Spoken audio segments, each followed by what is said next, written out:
শীতের সকালে লেপের নিচে শুয়ে থাকার মতো আনন্দের জিনিস আর নেই। তবু আমায় উঠতে হলো। সকাল 8টায় ক্লাস। দেরিতে ক্লাসে গেলে হেড স্যারের গালি খাওয়া লাগবে। বাইরে খুব কুয়াশা। শহরে বড় হয়েছে বলে গ্রামের এমন কুয়াশা দেখার সৌভাগ্য হয়েছে কম। আমি যে গ্রামটায় আছি তার নাম সোহাগপুর। এই গ্রামের সরকারি প্রাথমিক স্কুলে অ্যাসিস্ট্যান্ট টিচার হিসাবে আছি। এত তাড়াহুড়া করার পরেও ক্লাসে পৌঁছাতে দেরি হয়ে গেল। হেড স্যার ক্লাসের সামনে দাঁড়িয়েছিলেন। আমাকে দেখেই বললেন, আপনার মতো শহরের দুলালরা কেন গ্রামে চাকরি করতে আসেন বলেন তো? যে চাকরি করেন একটু মনোযোগ দিয়েই করেন। এভাবে গা এলিয়ে দিয়ে চাকরি করলে চলবে? মাথা নিচু করে ক্লাসে ঢুকলাম। চাকরিটা করতে ভালো লাগছে না, কিন্তু কিছু করার নেই।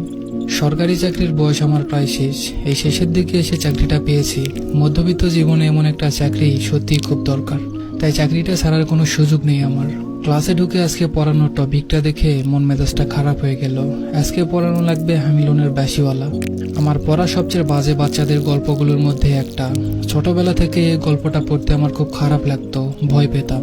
প্রথম আমি গল্পটা যখন পড়ি তখন মনে হয় আমি ক্লাস 2তে। একটা গ্রামের গল্প।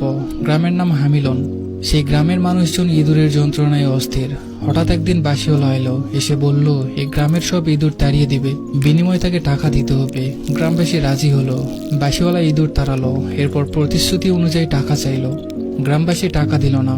এরপরই আমি আমার সেই ছোট বয়সের ভয়ঙ্কর আতঙ্কে ডুবে যাওয়ার অংশটা শুনলাম।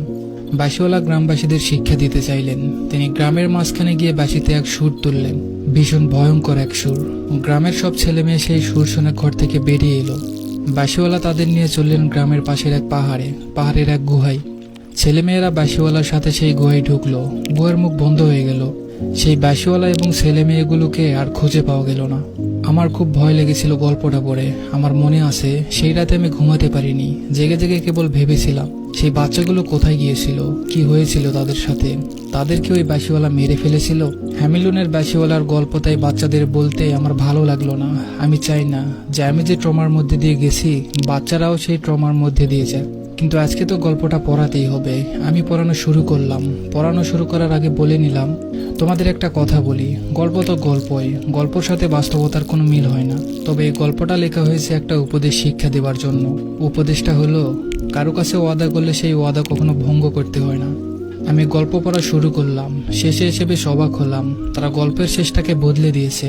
এখানে আর বাঁশিওয়ালা বাচ্চাদেরকে নিয়ে কোনো গুহার মধ্যে অদৃশ্য হয়ে যায় না, বরং বাঁশিওয়ালার বাঁশির সুর শুনে বাচ্চারা নাচতে শুরু করে। নাচতে নাচতে ক্লান্ত হয়ে যায়। গ্রামবাসী নিজেদের ভুল বুঝতে পেরে বাঁশিওয়ালার কাছে ক্ষমা চায়। বাঁশিওয়ালা পুরস্কার নিয়ে চলে যায়। ছেলেমেয়েরাও নাচ থামিয়ে বাড়ি ফিরে যায়। বাহ, শেষটা একদম বেশ হয়েছে। এটা শুনে বাচ্চাদের মনে আর কোনো খারাপ প্রভাব পড়বে না। আমি গল্প শেষ করে তৃপ্তি নিয়ে বাচ্চাদের দিকে তাকালাম। বাচ্চারা আমার দিকে তাকিয়ে আছে। তাদের মধ্যে একজন উঠে দাঁড়িয়ে বলল, স্যার, গল্পটা তো এমন না। আমি অবাক হলাম। তবে অবাক হবার কথা না। ছেলেটা নিশ্চয়ই তার বাবা বা ভাইয়ের কাছ থেকে আসল গল্পটা শুনেছে, তাই এই পাল্টে যাওয়ার শেষটা সে মানতে পারছে না। তবু আমি জিজ্ঞেস করলাম, গল্পটা কেমন? ছেলেটা বলল, স্যার, বাঁশিওয়ালা তো বাচ্চাদের নিয়ে জঙ্গলের মধ্যে চলে যায় আর ফিরে আসে না। আমি অবাক হলাম। জঙ্গলের কথা তো কখনো শুনিনি। কি বলে ছেলেটা? আরেকজন বলল, জি স্যার, আর ওখানে তো ইঁদুর ছিল না।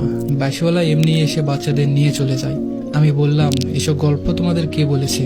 একটা ছোট মেয়ে দাঁড়িয়ে বলল, স্যার, এটা তো আমাদের গ্রামের গল্প, সবাই জানে। আমি হা করে ওদের দিকে তাকিয়ে রইলাম। কিছু বলার ভাষা খুঁজে পাচ্ছিলাম না। ওদের গ্রামের গল্প মানে কেউ কি হ্যামিলনের বাঁশিওয়ালার গল্প নকল করে সোহাগপুর গ্রামের গল্প বলে চালিয়ে দিচ্ছে নাকি? ঘন্টা বাজলো।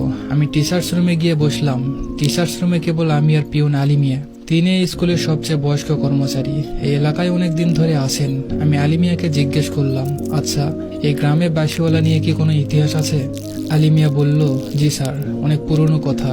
গ্রামের মুরব্বীদের কাছ থেকে শুনেছি। এটা ব্রিটিশ আমলেরও আগের কথা। গ্রামে তখন মেলা হতো।